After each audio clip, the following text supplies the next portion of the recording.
How can you send money from the US to Africa without triggering the 1% remittance tax? In this guide, I'll show you real options that work.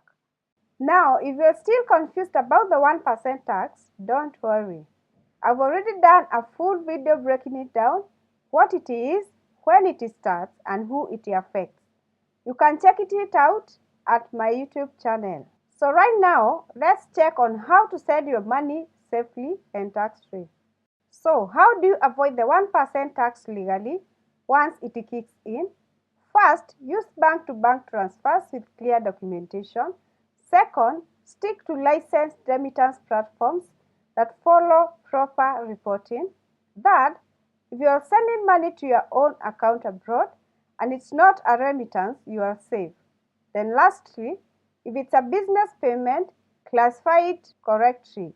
Don't label it as a gift or remittance if it's not. So let's talk platforms. Here are the best ways to send money after January 2026 without attracting the 1% tax. We have bank transfers, either ACH or wire, are safe and trackable. Use trusted apps like the Wise, SendWave, WorldRemit, Zoom or Remitry.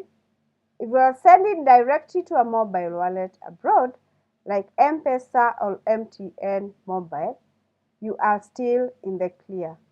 And digital wallets like the PayPal are safe as long as they are funded electronically. So here is what not to do after January 2026. Don't send physical cash or USD bank wraps. Avoid prepaid travel cards, traveler's checks, and money orders funded in dollars. If you are using services like Western Union, avoid funding them with cash or choosing cash pickup. And avoid sending any USD denominated instruments abroad in bulk. They will fall under the 1% tax. So to wrap it up, yes, the tax is coming in January. But the good news, you still have control. Just stick to trusted platforms, keep your records clean, and avoid any risky shortcuts. Because let's be honest, shortcuts attract the IRS faster.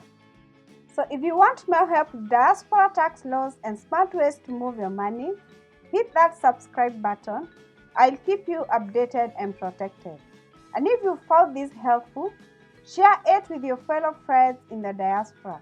Let's keep our support to Africa smart and stress-free.